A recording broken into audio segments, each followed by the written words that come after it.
What's up, everybody? This is Trey Biddy with HawgSports.com, coming to you from War Memorial Stadium here in Little Rock, Arkansas for the first walk and talk of the 2023 football season following Arkansas's 56-13 win over the Western Carolina Catamounts. The game went about like you would hope it would go. You would expect an SEC team to make short work of an FCS team like this. Arkansas came out extremely strong right out of the gate. It wasn't perfect. We'll talk about some of those things, but for an opener, this is about what you want to see. KJ Jefferson came out 12 of 12 passing. Arkansas scored on 3 of its first 4 possessions. The defense got 3 3-and-outs right out of the gate. The 4th possession, the defense made an interception. 1 of 4 interceptions, 1 of 5 forced turnovers by the Arkansas defense in this one. KJ Jefferson spread the ball out. We all wanted to see the wide receivers, all these different wide receivers. I bet you didn't think Jaden Wilson would score first. Got the start, 65-yard touchdown, catch and run. Nice block by Isaac Teslaw. 7 different wide receivers caught the first 7 passes. That was great to see.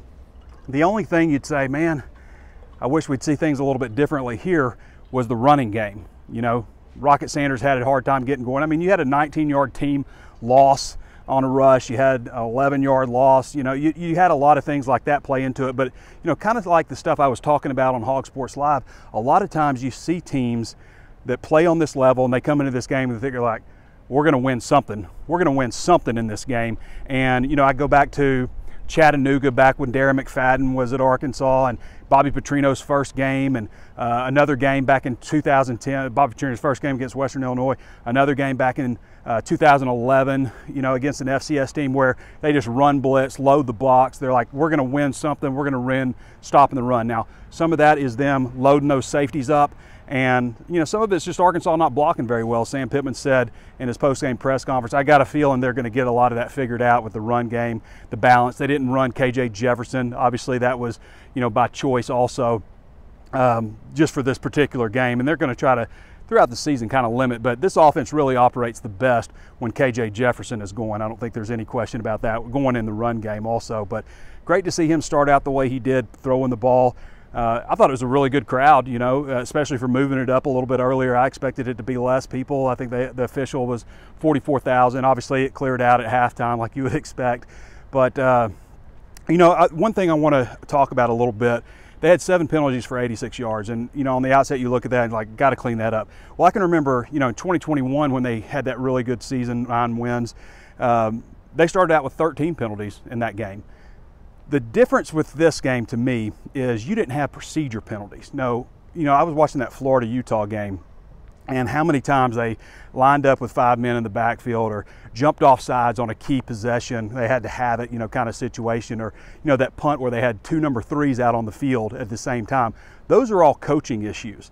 You know, the problems that they had in this one, getting a couple of targeting penalties, a block in the back, you know, some, you know, pass interference or something like that, those kind of penalties can be cleaned up, you know, and you're going to have holding penalties and stuff like that. It's just going to happen sometimes in college football, but jumping off sides, lining up wrong, those kind of things are, you know, really usually a bad sign. So to me, that's a good sign for Arkansas that they've got a lot of that stuff kind of cleaned up. 10 freshmen played. That's another cool thing you like to see in a game like this. We saw a little bit of Jacoby Criswell. He only threw 2 passes, but completed both of them. Davion Dozier, we got to see him catch a touchdown pass. We've heard a lot about him. And how about Brad Spence? I predicted 49-17. I was like, oh, this could actually happen here. And then throw it to Brad Spence, 85 yards the other way. That guy was moving now. Good-looking freshman linebacker. Got to see Ian Gerard, Quincy Rhodes, who he got a targeting penalty and also had, you know, hit his head on the turf here. So hope he's okay. Poop Hall got a targeting penalty. So, you know, you had some things like that. So those guys are going to miss the first half of the next game, you know, if Rhodes can even go. But overall, the penalties, yeah, there were 7 of them. That's not terrible for an opener. 86 yards is quite a bit, but again, not the procedure penalties. And I think that's very important. Those penalties that you can absolutely avoid no matter what, just by discipline and coaching and stuff. So those are all good things that happened.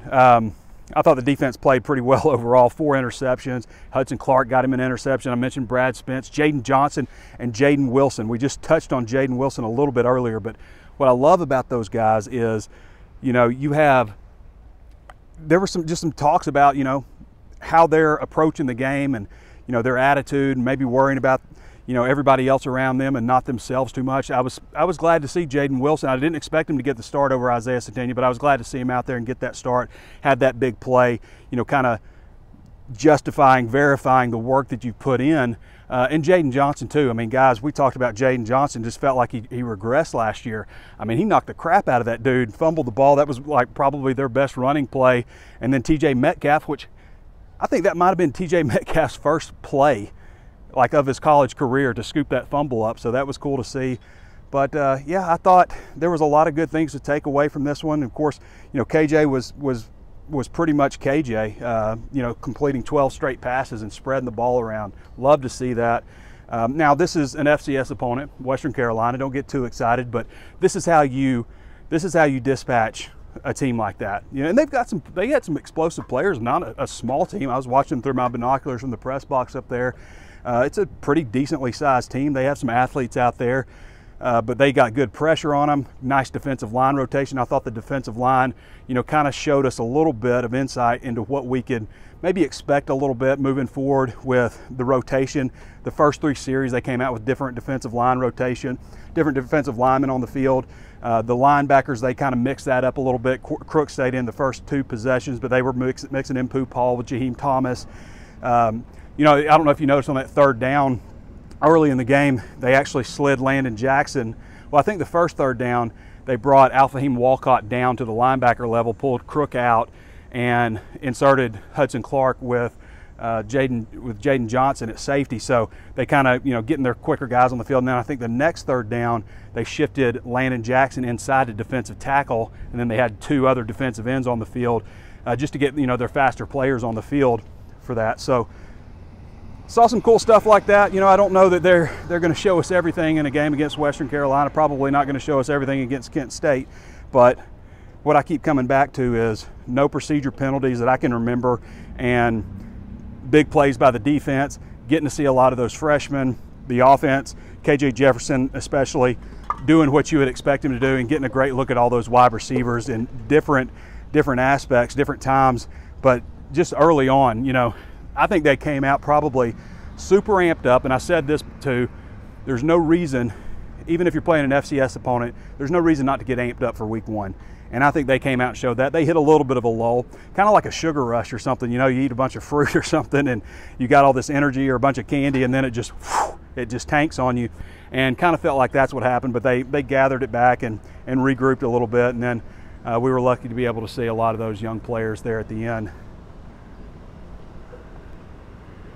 So, Arkansas's got Kent State next.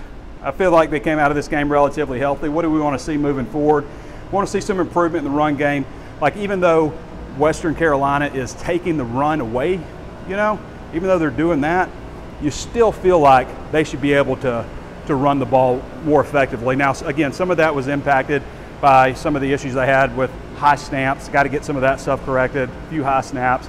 They, shuffle things around a little bit on the offensive line because, Brady Latham wasn't available, wasn't even able to make the trip down. So you had some issues like that where you had to shuffle some guys. Josh Braun started at left guard. He'd been working at right guard his whole time here, basically. Takias Crawford in for the starting lineup also at right guard. So, and then you had Andrew Chamblee, who I thought performed very well. So. And mixing Devon Manuel, who's been hurt, back into the mix there too. So some shuffling going on with the offensive line. Early in the season, you don't want to have to deal with that, but it's good opportunities for those guys. I've said before, I think Chamblee has a lot of upside. I think maybe he's a year away before you say this guy is the starter, this guy is our guy at one of those tackle spots, and we'll see what that holds in 2024, how they might shuffle that thing around. But I thought that. There were some good things there. Again, I keep pointing to the penalties. There wasn't any procedure penalties, and that was something that jumped out to me against Florida. With Florida and Utah game, just with Napier, and just some of the, and you look around college football and you see some of these plays. Like, what drives me crazy is like it's 4th and 10, you throw a 7-yard pass, and I get it works sometimes, but I don't know. And I know they're taking away everything at the 10-yard line. Anyway. That's college football. It's young guys, and I thought it was. Walking around out here, the passion is here in Little Rock. You know, I haven't been here since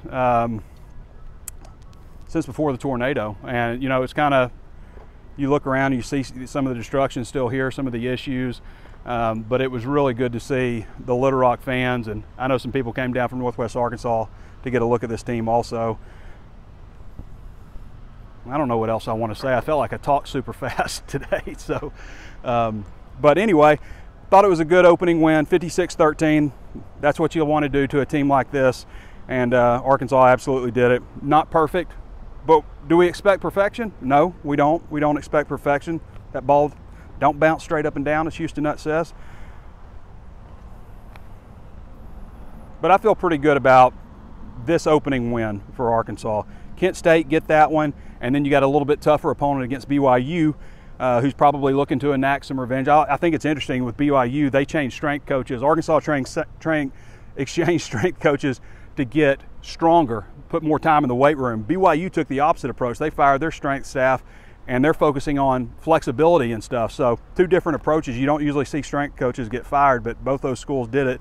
And then, you know, after that, you jump into that 4-game stretch. I think it's a good way if Arkansas can stay healthy and get a nice progression into it. Now, they got to stay healthy in the secondary, guys. Like, I think it's smart of them to move Hudson Clark around to nickel and safety, let him work at both spots.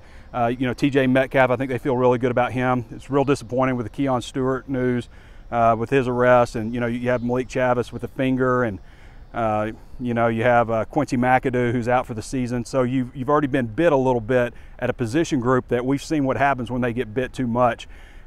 It's not the deepest area on the team. It was good to see some linebackers out there. I think the defensive line is a strength, just like I've always felt since, you know, all those guys came on board. So, all right. I don't know if it was my best walk and talk ever, but I think I covered just about everything I wanted to cover. It's, you know, it's Western Carolina, so cut me a little slack if you didn't like it. All right, everybody, I'm at the car. I want to thank everybody for watching the walk and talk. We'll get better at these, just like Arkansas will get better, right? All right, everybody, thanks for joining me. Hey, HawgSports is 50% off right now, HawgSports.com. Go check us out. All right, this has been Trey Biddy with HawgSports. We'll catch you next time.